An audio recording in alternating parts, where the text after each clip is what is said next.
সঙ্গ করছে, অসৎ সঙ্গ করছে, যেখানে ডিজে হচ্ছে সেখানে যাচ্ছে, সেই সন্তান যখন বড় হবে তোমাকে ঘাড় ধাক্কা দিয়ে ঘর থেকে বের করে দেবে, 2 মিনিট টাইম লাগবে না। এই জন্য সন্তানকে কৃষ্ণ ভক্ত সন্তান তৈরি করতে হবে। এই জন্য পিতা মাতাকেও সেই পথটা অবলম্বন করতে হবে। তাই রঘুনাথ দাসের পিতা মাতা ও যখন খুব ছোট তখন এর পিতা মাতা ওকে কোলে করে নিয়ে যায় ভাগবতী আসরে। কিন্তু বাবা এই হরি কথা কৃষ্ণ কথা শ্রবণ করতে করতে রঘুনাথের দেহটা একেবারে হরিময় হয়ে গেছে, কৃষ্ণময় হয়ে গেছে। কি আশ্চর্য ব্যাপার জানেন? মন দিয়ে শুনবেন কথাটা। এগুলো শুনে যদি আমাদের ভিতরে একটু চেতনার শক্তি জাগ্রত হবে। এই রঘুনাথ দাসের যখন 12 বছর বয়স, তখন এই রঘুনাথ দাস উনি তার মায়ের কাছে একটা প্রশ্ন করেছিলেন, মা তোমাকে একটা কথা বলবো। বলে কি? আচ্ছা মা, যাকে কেউ 2 নয়নে দেখে না, আচ্ছা আপনি আমরা ভগবানকে কি 2 নয়নে দেখেছি? দেখেছি আমরা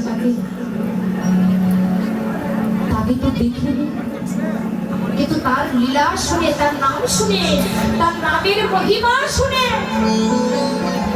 ভক্ত কেঁদে ধুলাই গড়াগড়ি যায়। এক ভক্ত আর এক ভক্তকে বুকের ভিতরে জড়িয়ে ধরে, এক ভক্ত আর এক ভক্তকে জড়িয়ে ধরে গোড়াগড়ি করে ধুলার মধ্যে গড়াগড়ি যায়। তাই রঘুনাথ দাস তার মায়ের কাছে প্রশ্ন করলেন, মা যাকে 2 নয়নে কেউ দেখে নাই, কিন্তু ভক্তরা তার নাম শুনলে কেঁদে ধুলাই গড়াগড়ি যায়। ভক্তরা তার নাম শুনলে এক ভক্ত আর এক ভক্তকে বুকের ভিতরে জড়িয়ে ধরে, এক ভক্ত আর এক ভক্তকে ভগবানের তার নাম শুনতে শুনতে ভক্তর হৃদয় আকুলতা ব্যাকুলতা জাগে। আমি যদি ওই ভক্তকে জড়িয়ে ধরতে পারতাম তাহলে আমার কাঁপিত প্রাণ শীতল হতো। তাহলে এই যে মা, এই যে তার নাম শুনে ভক্ত ভাবে প্রেমে বিভোর হয়ে গেলে এক ভক্ত আর এক ভক্তকে জড়িয়ে ধরে,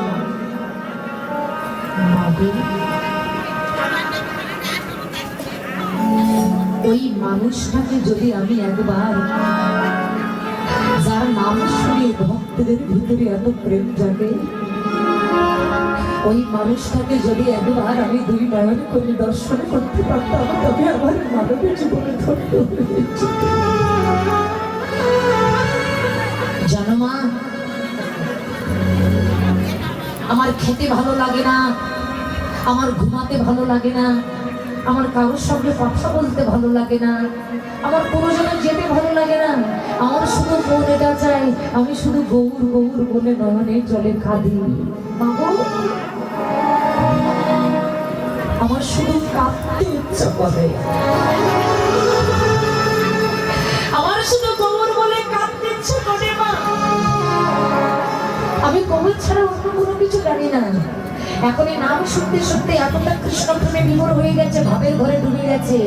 সে খায় না, কারোর সাথে কথা বলে না, তার ঘরে ইচ্ছা যে এই সংসারে আমি থাকবো না, এই সংসারকে পরিত্যাগ করে আমি চিরজনমের মতো আমি গৌর গোবিন্দের ভজনের পথে আমার দেহটাকে আমি অর্পণ করে দেব। তাই রঘুনাথ দাস যখন বাবা যৌবনে পদার্পণ করলেন, এতটা কৃষ্ণ প্রেমে বিভোর হয়ে গেছে যে কৃষ্ণময় তার ভিতর বাহির হয়ে গেছে, তার আর কোনো কিছুতে ভালো লাগে না। তখন গোবর্ধন রাজা, যার একটা মাত্র পুত্র, সেই গোবর্ধন রাজা মনে মনে চিন্তা করলেন, পুত্র আমার একটা, আর এই পুত্র যদি আমাকে ছেড়ে চলে যায় এর ভাব তো ভালো না। যদি আমাকে চলে যায় তাহলে কে আমাকে বাবা বলে ডাকবে, আমার এই রাজত্বকে রক্ষা করবে, আমি যখন মারা যাবো তখন আমার মুখগুলিটা কে করবে? যাদের একটা মাত্র পুত্র সন্তান, সেই পুত্র যদি আমার করে সে বাবার চিন্তা তো হবেই। এই গোবর্ধন রাজা চিন্তা করছে যখন একটা মাত্র পুত্র, ওর ভাবটা এমন হয়ে গেছে, ও যদি আমাকে ছেড়ে চলে যায় তাহলে আমার মুখ অগ্নি কে করবে,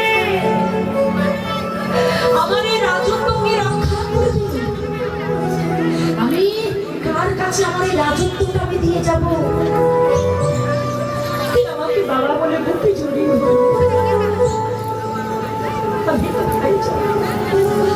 গোবর্ধন রাজা চিন্তা করছে, চিন্তা ভাবনা করে যখন কোনো কিছু পাচ্ছে না, তখন এই গ্রামের লোকের কাছে জিজ্ঞাসা করলেন, আচ্ছা তোমরা কিছু বলো তো, আমি কি করলে আমার ছেলেকে এই সংসারে আমি বেঁধে রাখতে পারবো? তখন এই গ্রামের লোকজন বললেন, রাজামশাই আপনি একটা কাজ করতে পারেন। কি? না যদি পারেন আপনি আপনার ছেলেকে বিবাহ দিয়ে দেন। আর বাবা যেই না বলেছে, কোন আগাম নিগম না বুঝে গোবর্ধন রাজা জোর করে তার ছেলেকে বিবাহ দিয়ে দিলেন। আর যেই না বিবাহ দিয়ে, এই মায়েরা আপনারা কি শুরু করেছেন? এত কথা বলে হচ্ছে কেন? আর যে না জোর করে বিবাহ দিয়েছি বাবা, বিবাহ দেওয়ার পরের দিন যেদিন কাল রাত হয়, ওই কাল রাত্রে গোবর্ধন রাজা তার বৌমাকে ডেকেছে, বৌমা আজ্ঞে বাবা, আমি যদি তোমার কাছে কোনো জিনিস চাই তুমি আমাকে দেবে বৌমা? কি চান আপনি? বৌমা আমি তোমার কাছে এই বস্তু চাই, আমার রঘুনাথ যেন আমাকে ছেড়ে চলে না যায়। আমি শুধু তোমার কাছে এটা চাই, তোমার ভালোবাসা দিয়ে আমার ছেলেকে তুমি এমন ভাবে বাঁধবে, আমার ছেলে যেন আমাকে ছেড়ে চলে না যায়। বাবা আমি চেষ্টা করব। আর কাল রাত্রে পরের দিন বাবা যেদিন ফুল সজ্জা রাত, কত আত্মীয় স্বজন এসেছে, ফুল সজ্জা রাতে ফুল দিয়ে, গোলাপের পাপড়ি দিয়ে, রজনীগন্ধা দিয়ে ফুলের খাটটা সুন্দর করে সাজিয়ে দিয়েছে। সুন্দর করে ফুলের খাটটা সাজিয়ে আত্মীয় স্বজন চলে গেলেন। আর রঘুনাথের স্ত্রী খাটের উপরে বসে আছে, আমার স্বামী কখন আসবে? খাটের উপরে যেই না বসে আছে, রঘুনাথ দাস আস্তে আস্তে ঘরের ভিতরে প্রবেশ করে সেই খাটের উপরে না উঠে ঘরের একটি কোনায় দাঁড়িয়ে চুপটি করে দাঁড়িয়ে আছে। একটা বাচ্চা ছেলে যেমন হাউ হাউ করে কাঁদে, ঠিক ওই ঘরের কোনায় দাঁড়িয়ে একটা বাচ্চা ছেলের মতো হাউ হাউ করে কাঁদছে। রঘুনাথের স্ত্রী ছুটে এসে, স্বামী যখন কাঁদছে, স্বামীর কাছে এসে বলছে, স্বামী আমি কি তোমার চরণে কোনো অপরাধ করেছি? নাকি আমাকে দেখে তোমার পছন্দ হইল? নাকি এই বিবাহেতে তোমার মত ছিল না?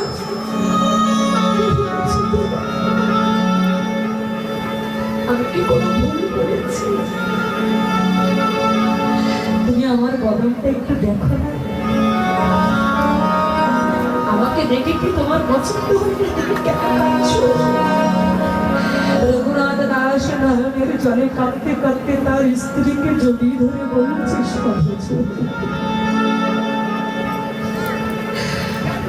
আজকে তোমার পিতা মাতা তোমাকে ছোটবেলা থেকে মানুষ করে আজকে আমার হাতে তুলে দিয়েছে। আজ থেকে তোমার দেহ আমার আর আমার দেহ তোমার। কিন্তু রঘুনাথ বলছে, আমার কর্তব্য, আমার যা ভালোবাসা আছে সবকিছু দিয়ে তোমাকে ভালোবাসা, এটা আমার কর্তব্য। আমার জীবন যৌবন সব তোমাকে দিয়ে দেওয়া, কিন্তু তোমায় আমি কি দেব? তুমি আমাকে একটু ভালোবাসবে, এই ছাড়া তোমার কাছে কিছু চাই না। কিন্তু রঘুনাথ দাস নয়নের জলে কেঁদে তার স্ত্রীর হাত দুখানা জড়িয়ে ধরে বলছে,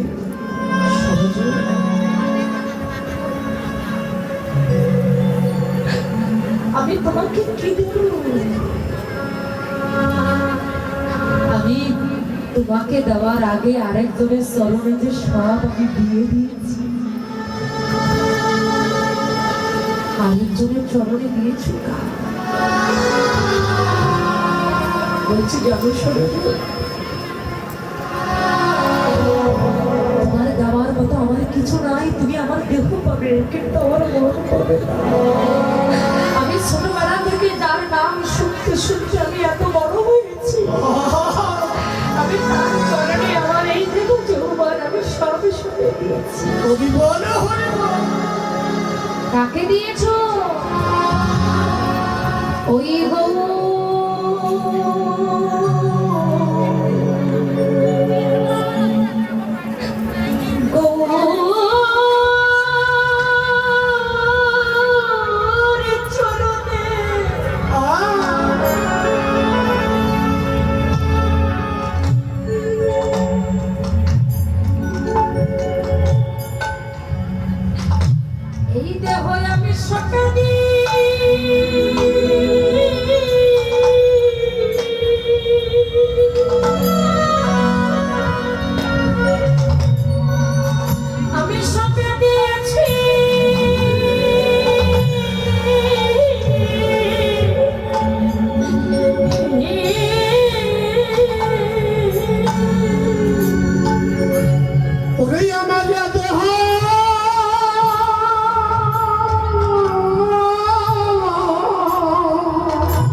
ওরে আমার দেহ জৈব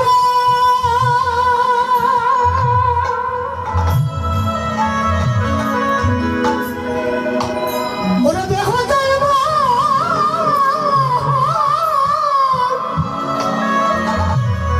মন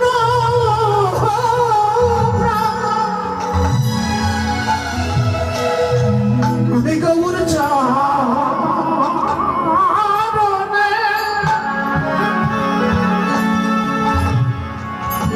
সবে সবে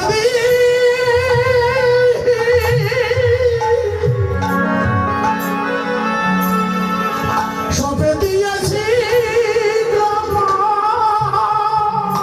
ওগো তোমার দেওয়া আমি মতো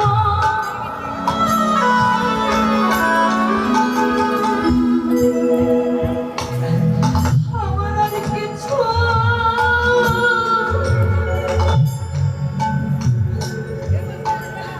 আমার কিছু নাই গো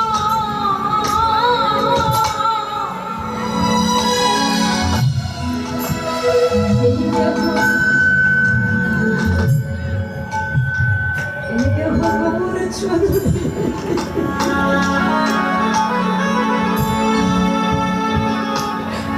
আমি সব সপে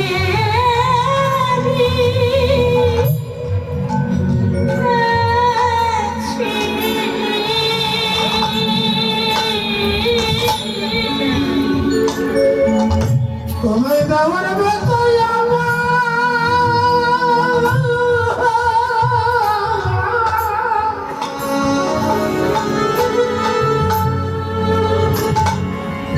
আমার কিছু মাইবে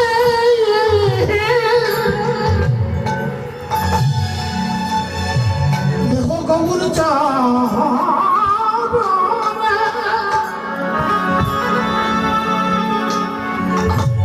সবে সবে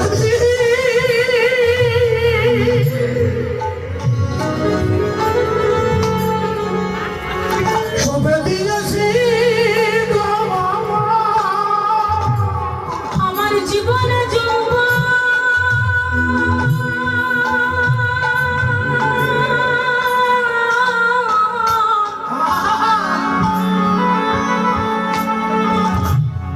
এই মন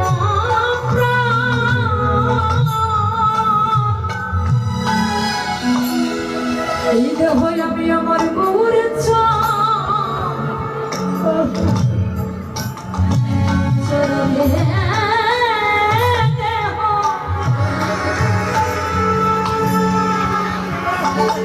সবে সবে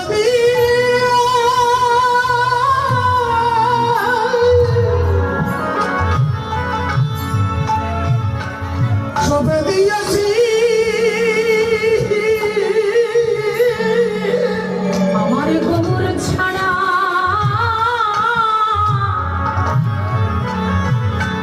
এই জগতে আর কেহ নাই রে। ওরে আমার গৌর ছাড়া ওরে গৌর ছাড়া আমি কি শুধু রঘুনাথ দাস নয় বাবা, আমাদের প্রতি প্রত্যেকের জীবনে ছেলে মেয়ে বলে ওরা সেখানে থাকবে। আমাদের প্রতি প্রত্যেকের জীবনে যেদিন দেহ থেকে প্রাণ বাকি ছিল জগতের মতো চলে যাবে, এই খালি খাতা যেদিন পড়ে থাকবে সেদিনই হবু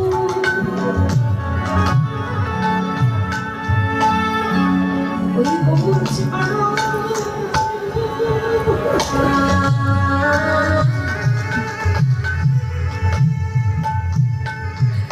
আর কেহ বান্ধব নই রে। ওরে স্বামীর গৌর ছাড়া কেউ বান্ধব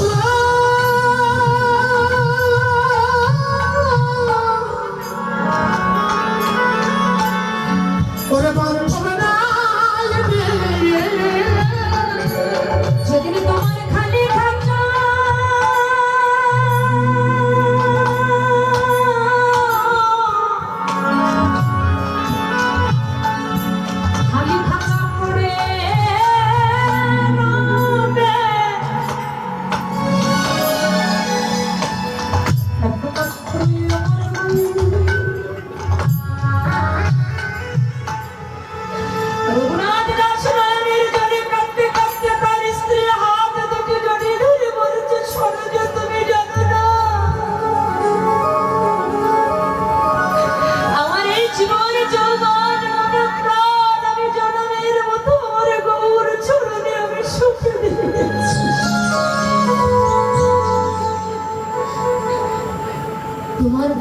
তো আমাদের কিছু নাই।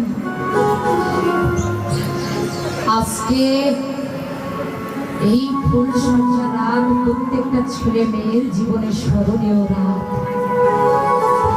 আমি তোমার স্বামী, আর তুমি সম্পর্ক কি হবে বলো তো? সরোজ বলেছে, স্বামী আমার মায়ের কাছে শুনেছি আমি তোমার সহধর্মিণী। তো বলছে, তুমি যদি আমার সহধর্মিণী হও তাহলে বলো তো জগতের সহধর্মিণীর কর্তব্য কি? বলছে, জগতের সহধর্মিণীর কর্তব্য, স্বামী যদি কুপথে যায়, স্বামী যদি অসৎ পথে যায়, স্বামী যদি অসৎ কর্ম করে, স্বামী যদি কুকর্ম করে, সেই কুপথ থেকে ফিরিয়ে এনে যে রমণী তার স্বামীকে ধর্মের পথে চালিত করতে পারে, গোবিন্দের চরণ সবাই যে লাগাতে পারে, সেই তো সহধর্মিণী। সরোজ, তাহলে এই রাতে যদি তোমার কাছে আমি কিছু চাই, তুমি আমাকে দেবে? কি চাও? আচ্ছা, তুমি কি পারবে না এই রাতে আমার হাতটা ধরে এই ঘর থেকে বের করে আমাকে গৌর গোবিন্দের ভজনের পথে নিয়ে যাবে? সবেমাত্র বিবাহ হয়েছে, ফুলসজ্জার রাত। আজকে সরোজ তার স্ত্রীকে বলছে, তুমি পারবে না, আমি তোমার স্বামী, তোমাকে বলছি তুমি পারবে না আমার হাতটা ধরে গৌর গোবিন্দের ভজনের পথে নিবেদন করে দিতে? আচ্ছা, আপনারাই বলুন তো বাবা, ওই মেয়েটি কি করবে? শ্বশুর মশাই কাল রাত্রে বলেছিল তোমার ভালোবাসার বাঁধনে আমার ছেলেকে বেঁধে রাখবে, আর আজকে স্বামী বলছে তুমি গৌর গোবিন্দের ভজনের পথে আমাকে নিবেদন করবে। সরোজ নয়নের জলে কাঁদতে কাঁদতে প্রভুকে স্মরণ করে বলছে, হা প্রভু, তুমি আমার কোন বিপদে ফেললে? তুমি আমার কোন পরীক্ষায় ফেললে? আমি এখন কোন পথে যাব, তুমি আমাকে বলে দাও। সরোজ দেখলেন, যার জীবন যৌবন মনোপ্রাণ সবই কিছু ভগবানের চরণে অর্পণ করে দিয়েছে, আমি তার ওই দেহ নিয়ে কি করবো? এই জগতে আমার স্বামী হলো আমার পরম গুরু। স্বামীর কথা কখনো অমান্য করা যায় না। তাই সরোজ নয়ন জলে কাঁদতে কাঁদতে বলছে, স্বামী গো, আমি তোমাকে এই রাতে গৌর গোবিন্দের ভজনের পথে তোমাকে নিবেদন করে দিলাম, তবে তোমার চরণে একটা কথা জানিয়ে যাই, তুমি তো চলে যাবে ভজনের পথে, যেতে যেতে যদি কোনোদিনই কৃপা মায়ের সঙ্গে তোমার দেখা হয়ে যায়, যদি কোনোদিন সেই ভগবানের সাথে তোমার দেখা হয়ে যায়, তুমি জানো শুধু তোমার নিজের কথাটা ভেবো না। তুমি যদি তাকে কখনো কোনোদিন কাছে পাও, তার চরণে এই কাঙালিনীর কথাটা তুমি একটু জানিয়ে দিও। তার চরণে তুমি এই কাঙালিনীর কথাটা একটু জানিও। পিতার রাজত্ব ছেড়ে, ঘর বাড়ি ছেড়ে, সমস্ত সব কিছু ছেড়ে গৌর গোবিন্দের ভজনের পথে তিনি তার দেহটাকে অর্পণ করে দিলেন। থাকলেন না সংসারে। কেন? তিনি জেনেছিলেন এই মানব দেহ হচ্ছে কৃষ্ণ সেবার দেহ, এই মানব দেহটা হচ্ছে গোবিন্দ ভজন যজ্ঞ দেহ, এই মানব দেহ হচ্ছে কৃষ্ণ মনে কাদার জনম বলি।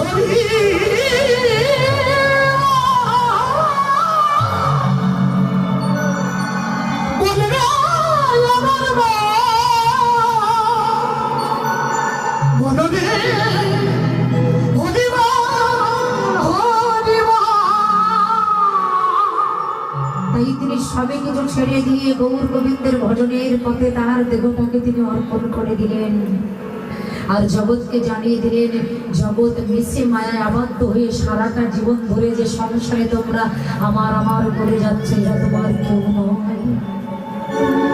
গীতায় বললেন, আমার আমার পরিবারে যাবো তুমি ভক্তকে ধরিবারে, সে সদনায় আছে তোমার দর্শন করিবারে। এরা তোমার কেউ নয়।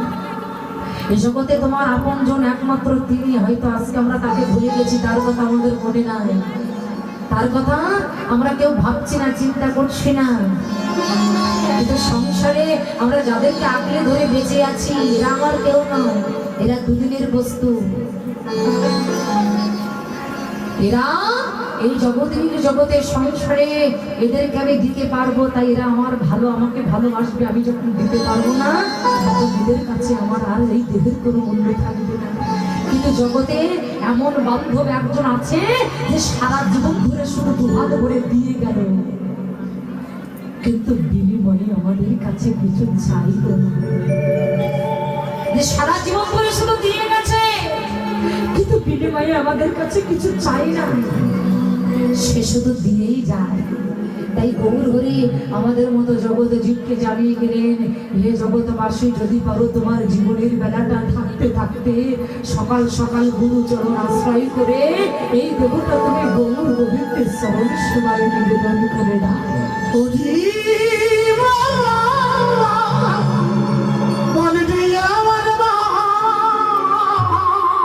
বৈষ্ণবের চরণ সেবায় তোমার দেহটাকে তুমি অর্পণ করে দাও।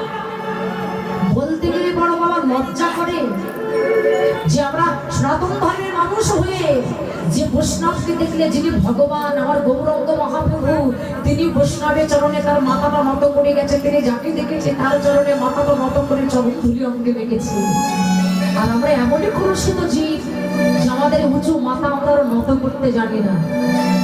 বৈষ্ণবের চরণে যে আমরা আমাদের মাথাটা নত করতে পারবো, আমরা নত করতে জানি না। এই জন্য মহাজনগণ বলে গেলেন, জীবনে যদি তুমি কোনোদিন বড় হতে চাও তাহলে আগে ছোট হও। জীবনে যদি তুমি কোনোদিন ছোট হতে না পারো, তুমি জীবনে কোনোদিন বড় হতে পারবে না। যদি নত হতে না পারো, এই জগতে যদি কোনো নেতা সে যদি নত না হয়, তবে সে নেতা হতে পারবে না। যদি কোনো নেতা মনে মনে চিন্তা করে আমি পাবলিকের কাছে যাবো না, ভোট চাইবো না, আমি নত হবো না, পাবলিক তাকে ভোট দেবে না, তাই নেতা হতে গেলে তাকে আগে নত হতে হবে। তাই জীবনে কোনো বড় কিছু করতে গেলে তোমাকে আগে ছোট হতে হবে। আর যদি ভগবানকে পেতে চাও, তাহলে সাধুগুরু বৈষ্ণবের চরণে তোমার মাথাটাকে নত করতে হবে।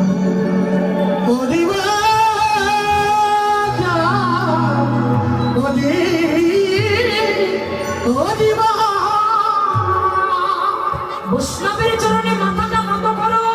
আর যদি ভক্তকে দেখো, একবার ভক্তকে জড়িয়ে ধরে আলিঙ্গন করো।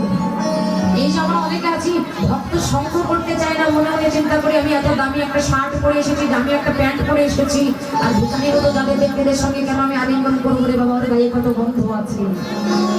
এটা যেন মনে করবেন না। এক ভক্ত আরেক ভক্তকে দেখে আলিঙ্গন করতে হয় কেন জানেন? মনে করেন একই জায়গায় দুটো পুকুর আছে, একটা পুকুরেতে জল পরিপূর্ণ আর একটা পুকুর হচ্ছে খালি, আর ওই দুই পুকুরের মাঝখানে একটা রাস্তা আছে, ওই রাস্তার মাঝখান দিয়ে একটা ছিদ্র করে দেওয়া হলো। তা দেখবেন বাবা, যে পুকুরেতে জল পরিপূর্ণ, ওই পরিপূর্ণ পুকুরেতে জল আস্তে আস্তে কিন্তু খালি পুকুরে যেয়ে মিলিত হবে। কতক্ষণ বলে, যতক্ষণ দুইটা পুকুরে জল সমানে সমানে না হবে। যখনই সমানে সমানে হয়ে যাবে, তখনই জলটার যাতায়াত করবে না।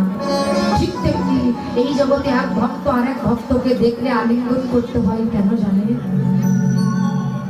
বলে আমার ভিতরে যদি একটু ভক্তি কম থাকে, আর এই ভক্তের ভিতরে যদি ভক্তি একটু বেশি থাকে, তাহলে আলিঙ্গনের মাধ্যমে সেটা সমানে সমানে পরিণত হয়ে যায়, সমানে সমানে পরিণত হয়ে যায়। এই জন্য বললেন, যদি পারো আলিঙ্গন করবো তাদের চরণে, উঁচু মাথাটা তুমি নত করে দাও। আরে বাবা, আমরা তো ভক্ত চরণ বলে অঙ্গে মানতে চাই না, ভক্ত চরণে মাথা নত করতে চাই না। গৌরাঙ্গ মহাপ্রভু তিনিও নত করেছেন, তিনি কোনো বিচার করেনি, যাকে দেখেছে তার চরণে মাথাটা নত করেছে। ভগবান শ্রীকৃষ্ণ তিনিও করেছেন। যখন ধর্মরাজ যুধিষ্ঠির আশ্রমযজ্ঞ করেছিলেন, যজ্ঞের সভাপতি করেছিলেন শ্রীকৃষ্ণকে, এক একজনকে এক একটা দায়িত্ব দিলেন। হঠাৎ কৃষ্ণ যুধিষ্ঠির কৃষ্ণের কাছে জিজ্ঞাসা করলেন, তুমি সবাইকে সব দায়িত্ব দিয়েছো, তাহলে তুমি কোন দায়িত্ব নিয়েছো? তখন ভগবান শ্রীকৃষ্ণ যুধিষ্ঠিরকে বলেছিল, যুধিষ্ঠির দাদা, আমি কোন দায়িত্বটা নিয়েছি জানো? কোন দায়িত্ব? বলে, তোমার যে যজ্ঞের দ্বার আছে না, বলে হ্যাঁ, বললেন এই যজ্ঞের দ্বার দিয়ে যেমন আপনারা এখানে এসেছেন, এখানে আসার একটা নির্দিষ্ট পথ আছে, ওই পথ দিয়ে এই যজ্ঞ স্থলে আপনাকে আসতে হবে। তাই ভগবান শ্রীকৃষ্ণ যুধিষ্ঠিরকে ডেকে বললেন, দাদা তুমি যে যজ্ঞ করছো, আর এই যজ্ঞের দ্বার দিয়ে, যে দ্বার দিয়ে সকল সাধুগুরু বৈষ্ণব আসবে, ওই যজ্ঞের দ্বারে যেয়ে আমি দুটি নয়ন পেতে বসে থাকবো। নয়ন পেতে বসে থাকবে কেন? বুঝতে পারলে না? ওই যজ্ঞের দ্বার দিয়ে আমি নয়ন পেতে বসে থাকবো, আর যজ্ঞের দ্বার দিয়ে যত সাধুগুরু বৈষ্ণব আসবে, ওই বৈষ্ণবের চরণ জড়িয়ে ধরে কি করবো জানো? নয়ন জলে চরণ ধোয়াইব। ওরে নয়ন জলে চলো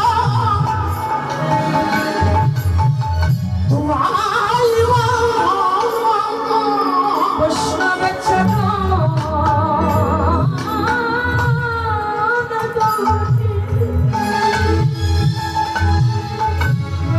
আমি জড়িয়ে ধরে নয়ন জলে চরণ ধোয়াইব। ওরে বৈষ্ণব চলো দুটি আমার হৃদয়ে ধরে বৈষ্ণব চলো আমি ধোয়াইব। এই তোমরা দাও দাও একবার তোমাদের চরণ ধুলি। ওরে তোমরা দাও দাও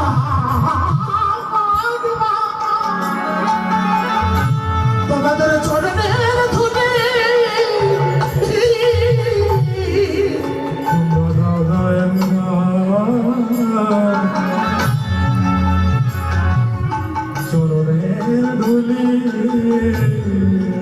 এই ধুলি হবে আমার ভগবানের কোটি। হে বৈষ্ণব তোমরা দাও দাও একবার চরণের ধুলি। ওরে ধুলি হবে তাই গৌর হরি হরি বল। ভগবানের করি তোমরা দাও দাও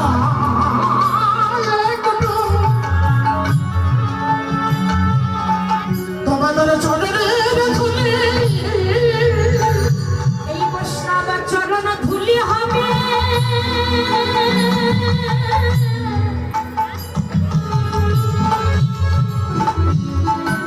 তোমার ভগবানের কোটি।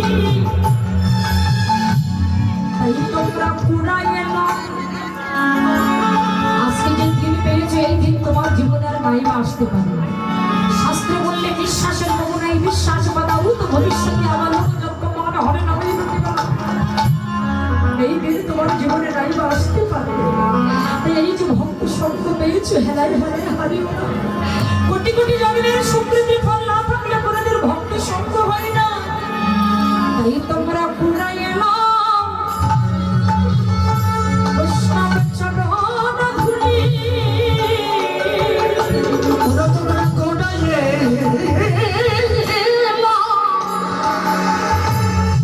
বৈষ্ণবের চরণের ধুলি তোমাদের আমার দিন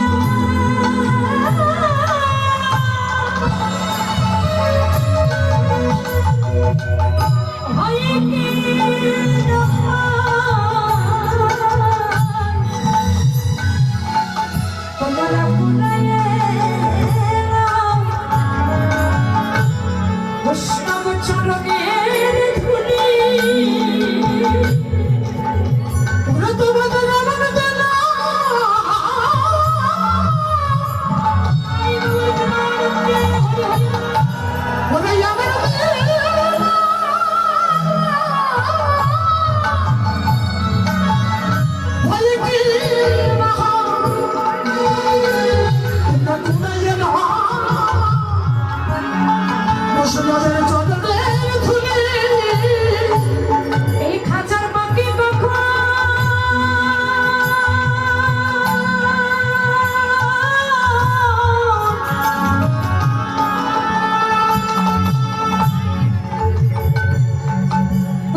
যাচ্ছি জানো?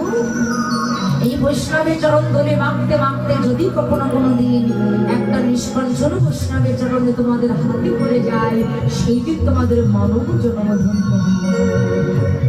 গৌর হরিবা, এই গৌরাঙ্গ মহাপ্রভু নদিয়ার মধ্যে যখন দুটি বাহুকে উত্তোলন করে গৌর হরি চলে যাচ্ছেন, নবদ্বীপের একজন গৌর হরিকে দর্শন করে বৈষ্ণব কবি পদকর্তা বলছে, দেখো দেখো দয়াবান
আমার গৌরাঙ্গ মহাপ্রভু সাজনে সাজনে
এই জন্য বাবা, আপনি যদি গৌর চরণ ভজন করতে পারেন, আপনারা এই কলিযুগের ভগবানকে, আমাদের কলিযুগের ভগবানকে গো, কলিযুগের ভগবানকে মায়েরা বলুন, আমাদের কলিযুগের ভগবানকে মা, হ্যাঁ, শ্রীকৃষ্ণ চৈতন্য মহাপ্রভু। এই গৌরাঙ্গ মহাপ্রভুর আবির্ভাব যদি এই যে কয়েকদিন আগে হয়ে গেল, ফাল্গুন মাসে দোল পূর্ণিমা,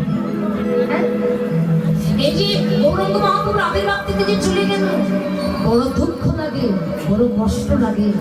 কি জানেন, দেখবেন অন্য অন্য কোনো দিন আমাদের ছেলে মেয়ের জন্মদিন হচ্ছে কত ঘটা করে আমরা পালন করছি, হ্যাঁ, আর যখন আমার গৌর হরির জন্মতিথি আসে, আবির্ভাব তিথি আসে, এটা আমরা জানিও না। আমরা সনাতন ধর্মের মানুষ হয়ে, আমরা হিন্দু ধর্মের মানুষ হয়ে, যিনি আমার কলিযুগের ভগবান, যিনি আমার পিতা, আর আমরা তার সন্তান হয়ে সেই যেদিন দোল পূর্ণিমার দিন আসে, আমরা সনাতন ধর্মের মানুষ হয়ে দেখেন অনেক সনাতন ধর্মের বাড়িতে মাছ মাংস রান্না করার একেবারে সে কি অবস্থা, বড় কষ্ট লাগে। যেদিন আমার গৌর হরির আবির্ভাব তিথি, সেদিন আমাদের কর্তব্যটা কি? ওই দিন তো মাছ মাংস যারা আহার করবে তারা তো নরকগমন হবেই, অন্তত ওই দিন আমাদের কর্তব্য উপবাস করতে না পারে তবু নিরামিষ আহার করা আমাদের কর্তব্য। আপনি উপবাস, আমাদের তো সবার কর্তব্য উপবাস করা। ওই দিনে গৌরাঙ্গ মহাপ্রভুর আবির্ভাব তিথি, ওই দিনে তাকে অভিষেক করতে হয়, তার গলায় মালা দিতে হয়, তার চরণে আবির দিতে হয়, আর তাকে করতে হয়। আর দোল পূর্ণিমা মানে আমরা মনে করি একেবারে রং মেখে ভূত ছেড়ে থাকি, হ্যাঁ, বাংলাদেশে তাও তো কিছুটা নিয়ম মানা হয়। আর এই সময় আমি বেশিরভাগ ভারতেই থাকি। তো এই দিনে মাছ মাংসের দোকানে ভিড় দেখলে আপনার চোখ লেগে যাবে। মাংসের দোকানে ভিড় দেখলে আপনার চোখ একেবারে উপরে উঠে যাবে, বড় কষ্ট লাগে। হাই রে বাঙালি, যেদিন আমার গৌরাঙ্গ মহাপ্রভুর আবির্ভাব দিতে একেবারে মাংসের দোকানে লাইন দিয়ে দাঁড়িয়ে আছে, আর অন্য দিনে যে দামে বিক্রি হয় ওই দিন আরো দ্বিগুণ দাম। তাহলে আমরা কি করছি? আমরা একেবারে অচৈতন্য হয়ে ঘুমিয়ে আছি।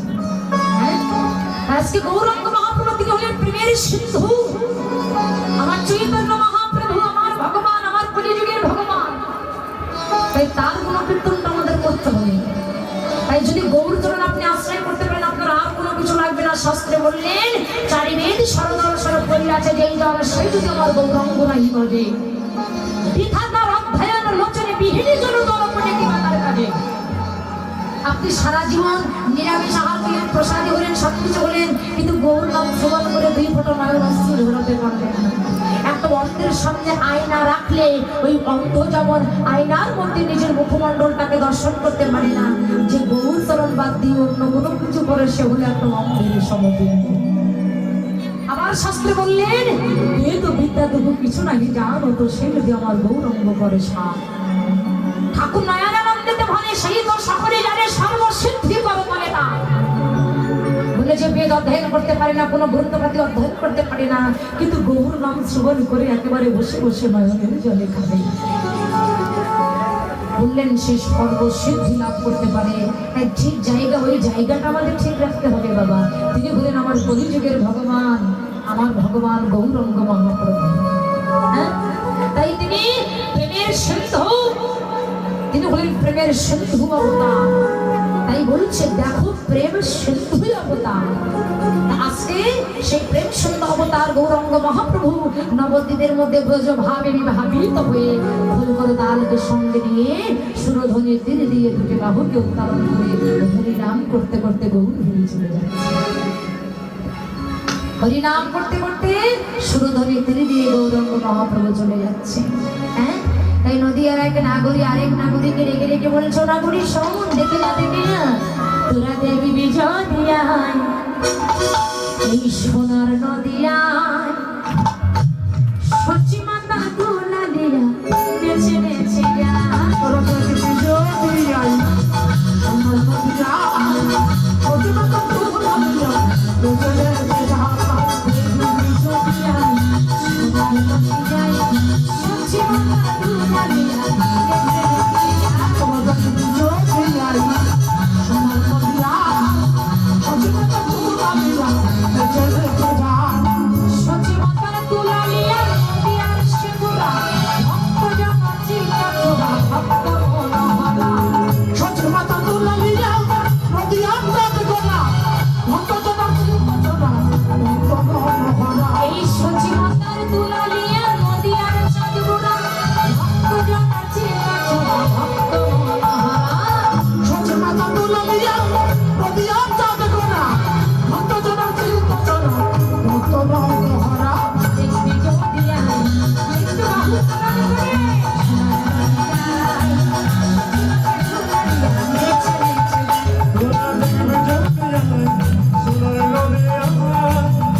বাবা, এই নাম ছাড়া আমাদের মতো জীবনে আর কোনো গতি নাই। তাই তাই আসুন একটু বাহু তুলে আমরা বদন ভরে সেই নাম সবাই বলে হাত তুলে হরে কৃষ্ণ কৃষ্ণ কৃষ্ণ হরে হরে হরে রাম রাম হরে সবাই বলুন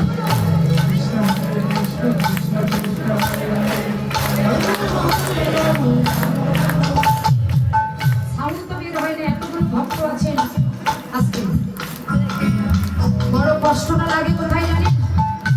আমাদের সনাতন ধর্মের ছেলে মেয়েদের আপনি বলবেন এই একটা বাংলা গান গা তো দেখবেন গেয়ে দেবে, যদি বলেন একটা ইংলিশ গান গা গেয়ে দেবে, যদি বলেন এই একটা হিন্দি গান গা তো দেখবেন কত হিন্দি গান এরা জানে না। আর যদি বলেন এই 16 নাম 32 চক্র হরে কৃষ্ণ মহামন্ত্র নাম, এই নাম একটু বলতে বলে এইটা আবার কি এত জানি না। এখানেই আমাদের কষ্ট, যে এটা আমরা জানি না, আমাদের লজ্জা হওয়া উচিত। পাশাপাশি করতে দেখবেন অন্য ধর্মের ছেলেমেয়েরা তারা কত কর্ম করছে, আর আমাদের এই সনাতন ধর্মের ছেলেমেয়েরা এরা এই পথে খুব অগ্রসর কম। এই জন্য এদেরকে নিয়ে আসতে হবে, বাহু তুলে নাম বলতে হবে। নাম বলতে বলতে তোমার ভিতরটা পরিষ্কার হবে, এই নাম ছাড়া একদিন তোমার আর কিছু ভালো লাগবে না। তাই বলতে হবে বাবা, অভ্যাস রাখুন, একটু হাত তুলে জোরে জোরে বলুন। যাদের অভ্যাস নেই তাদের এখান থেকে অভ্যাস পেয়ে যাবে। জোরে বলবেন, গলা একদম ছেড়ে দিয়ে, গলা ছেড়ে দিয়ে বলবেন, শুনতে ভালো লাগবে। হ্যাঁ, আমার সবাই মিলে হাত তুলে একটু, যারা দাঁড়িয়ে আছেন তারাও বলবেন। হ্যাঁ, হাত তুলে সবাই একটু হাত তুলে মা। হরে কৃষ্ণ কৃষ্ণ কৃষ্ণ হরে হরে হরে রাম রাম হরে হরে বলুন।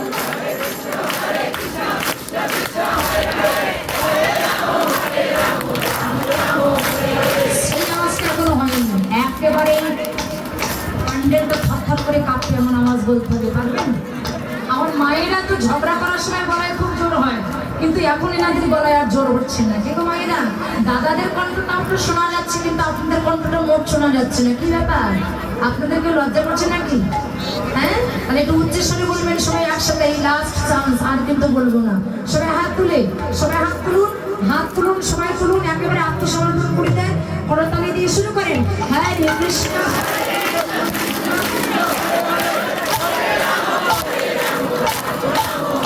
আরো জোরে।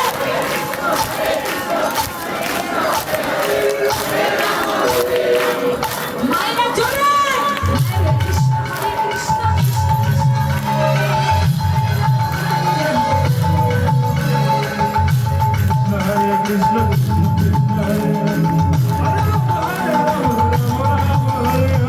Hare Krishna, Hare Krishna, Krishna Krishna, Hare Hare, Hare Rama, Hare Rama, Rama Rama, Hare Hare. জ্যোতি রাই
না, আমার পরেই তো মহারাস হবে। হ্যাঁ, শ্যামের কোনো জোর নেই আর রাধারও কোনো জোর নেই। কি ব্যাপার, সেবা হয়নি তার জন্য?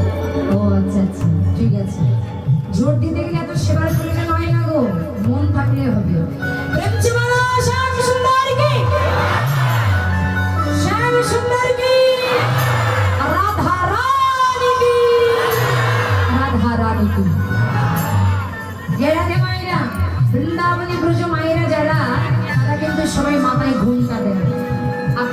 কাপড়টা বেশি থাকে একটু মাথায় ঘুমটা দিয়ে যে রাধে শুনুন, আমরা রাধা নাম করতে করতে শ্রীধাম বৃন্দাবনে প্রবেশ করবো। আমরা এটা আনন্দ করতে করতে সবাই যাব। সবাই আমার সাথে রাজি তো? ঠিক আছে। কিশোরে গোসাই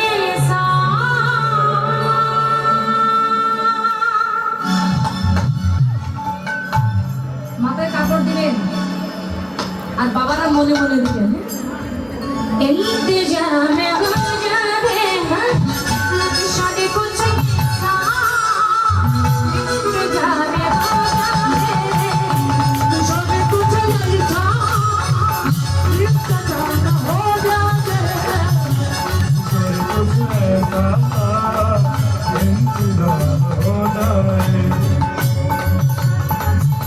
किशोरी कुछ नहीं था इतना जाना हो जाए इंतजामे हो जाए इंतजामे हो जाए इंतजार हो जाए इंतजार हो जाए इंतजामे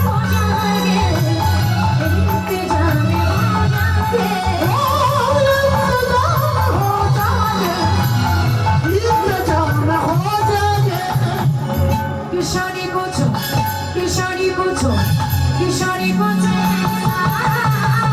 किशोरी कुछ नहीं था इंतजार हो जाए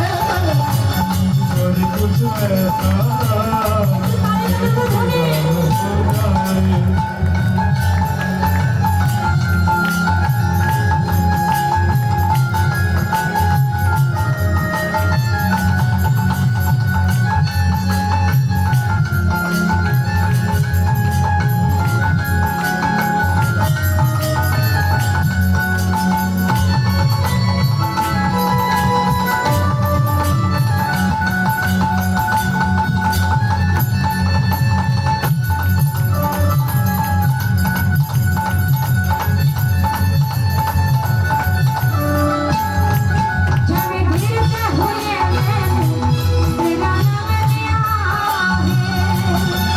जब गिरते हुए राम लिया है जब गिरते हुए तेरा नाम लिया है जब गिरते हुए राम लिया है जब गिरता हुआ तेरा नाम लिया जब गिरते हुए लिया तेरा दिया तूने मुझे आया है तेरा दिया तूने मुझे आया है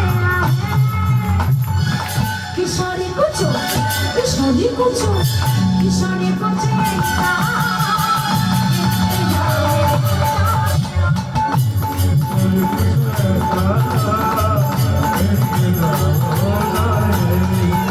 किशोरी कुछ नहीं था इंतजार हो जाए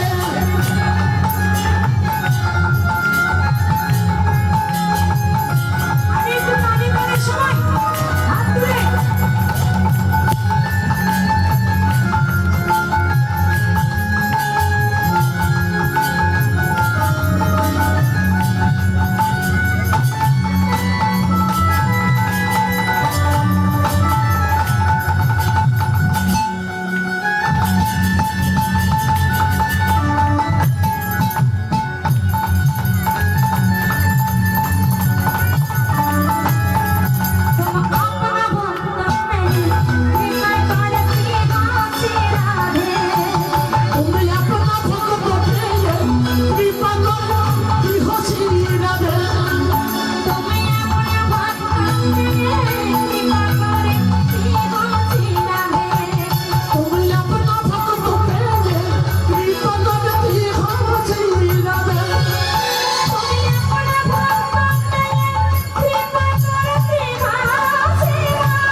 সবাই বলুন জয় রাধে জয় রাধে রাধে জয় রাধে জয় রাধে জয় রাধে রাধে জয় রাধে জয় রাধে জয় রাধে রাধে জয়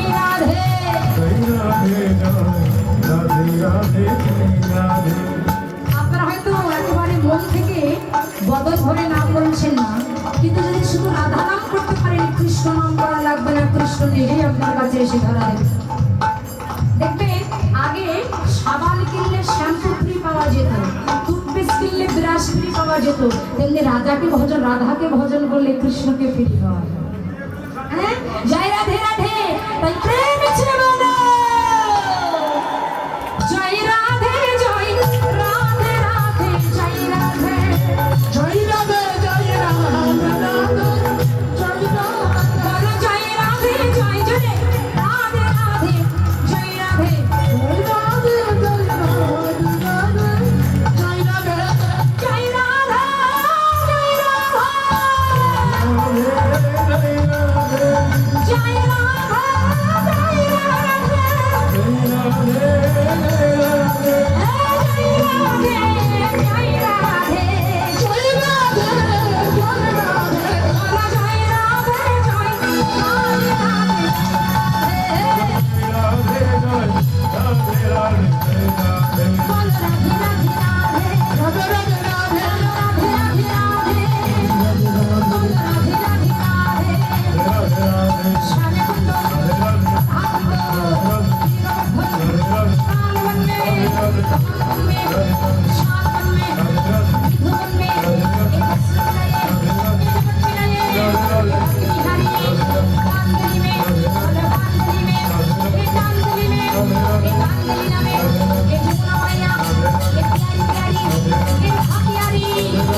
জয় রাধা প্রেম জীবন রাধা রানী কি, শ্যাম সুন্দর কি, বৃন্দাবন ধাম কি, ভক্তবৃন্দ কি, আজকের কীর্তন কি, এই কমিটির মঙ্গল কি, এই গ্রামের মঙ্গল কি, উপস্থিত সাধু গুরু বৈষ্ণব কি, রাধা কৃষ্ণ প্রেমানন্দে হে হরি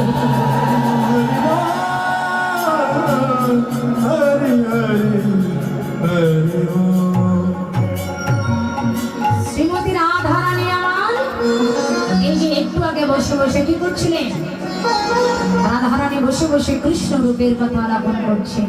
হ্যাঁ, আর বাবা লক্ষ্য করুন, এবার রূপের কথা বলতে বলতে আক্ষেপের ভিতরে রাধা রানী প্রবেশ করলেন। একটু আক্ষেপের কথা শুনতে হবে। হ্যাঁ? তাই রাধা রানী আমার বলছে সখী, আমি দোষ কাকে দেবো? এই শ্যামী কালাকে ভালোবেসে আমি জীবনে কখনো কোনোদিন দুঃখ ছাড়া আমি জীবনে কোনোদিন সুখ পাইনি। তাই রাধা রানী কাঁদতে কাঁদতে সখীদেরকে ডেকে বললেন জয় রাধে। তাই সখীদের সঙ্গে বসে বসে রাধা রানী কৃষ্ণ রূপের কথা আলাপন করতে করতে হঠাৎ কাঁদতে কাঁদতে বললেন সখী শোন, বিধি রবে ধনে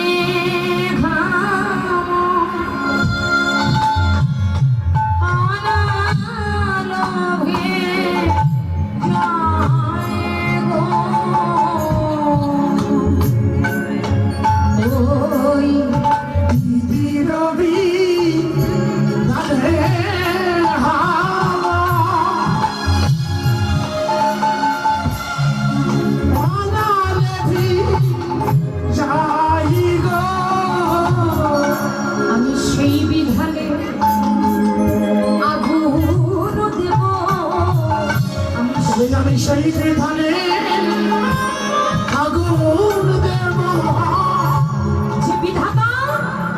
আবার লিখেছে ওই বিধানে আমি আগুন দেব, ওই বিধানে আগুন দিব, যে বিধানে কৃষ্ণ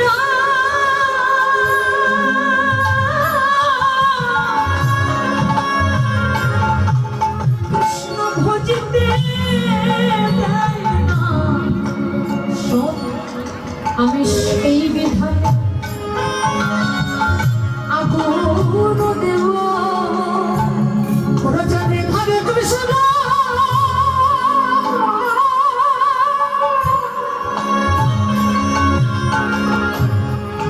কৃষ্ণ ভজতে দেয় না। আমি সেই বিধানে আগুন দিব। সখী শোন শোন, নিজের দোষ না দেখিয়া যায় আমার বধূর দোষ গায় রে। তোমরা নিজের দোষ না দেখিয়া জানা অদূর দাস দায়ী গো। নিজের দোষ না দেখিয়া যায় আমার বধূর দোষ গায় রে।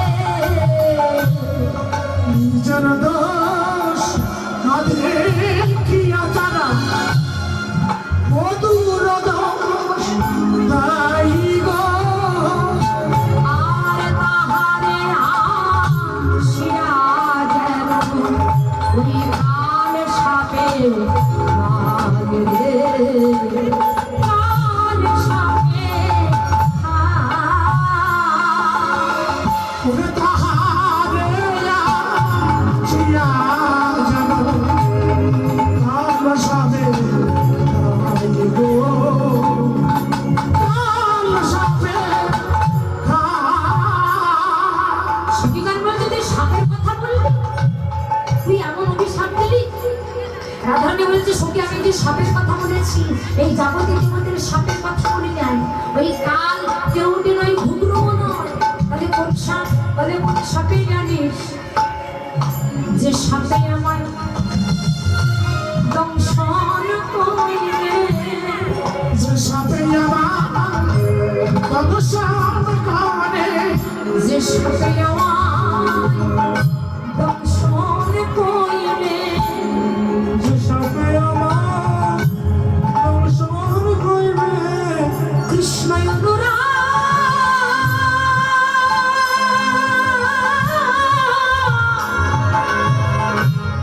কাল ভুজঙ্গ, যে সাপে আমার দংশন করিবে। ওরে কৃষ্ণ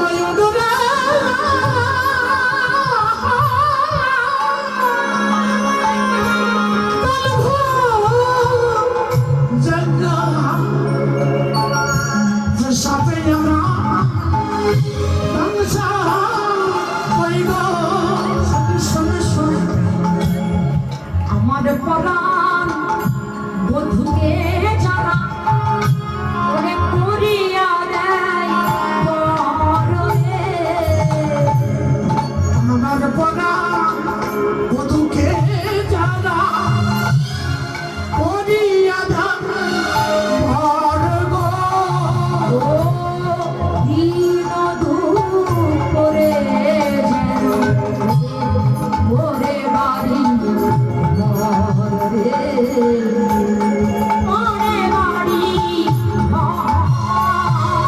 আজ দিনে মনে তাদের ওরে বাড়ি ঘর গো। ওরে বাড়ি ঘর। ওই সকালে নয় সন্ধ্যায় সকালে সন্ধ্যায় রাধারানী কি অভিশাপ দিলেন? একটু মন দিয়ে শুনুন, চঞ্চল মন দিয়ে শুনলে কিন্তু হবে না এই পথখানা। সকালে নয়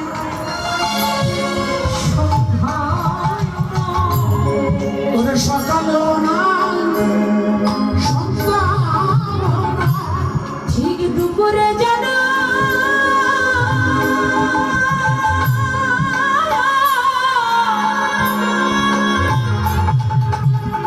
তাদের ঘরে পড়ে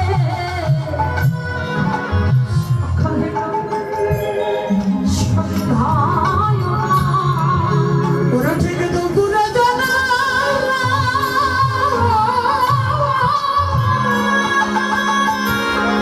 তাদের ঘর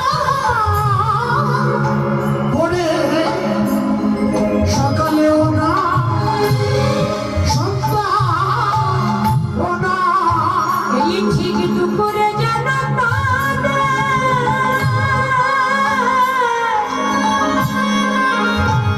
তাদের ঘরে পড়ে সকালে নয় সন্ধ্যায় না ঠিক দুপুরে জানা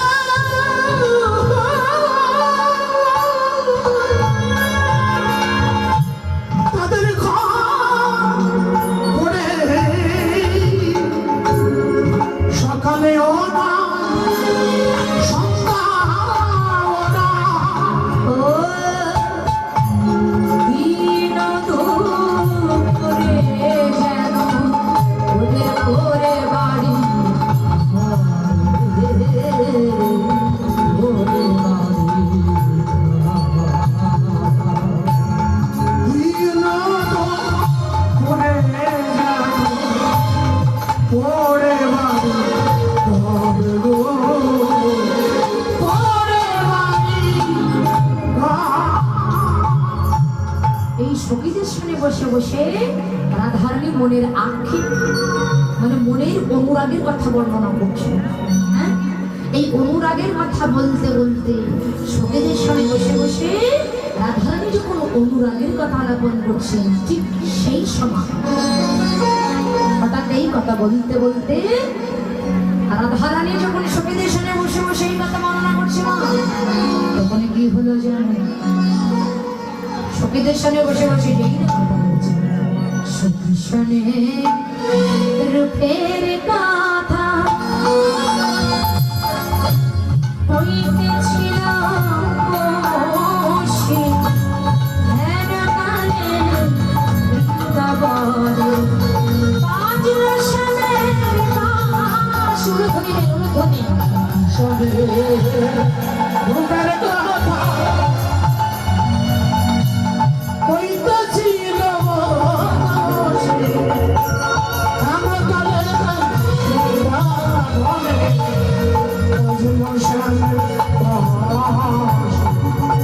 শ্যামের বাঁশি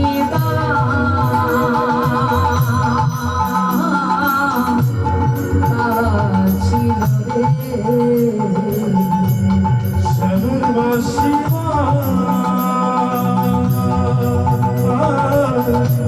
বাজিল রে জয় রাধে শ্রী রাধে বলে শ্যামের বাঁশি বাজিল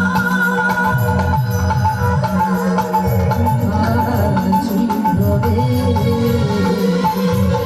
জয় রাধা শ্রী রাধে বলে সর্ববাসী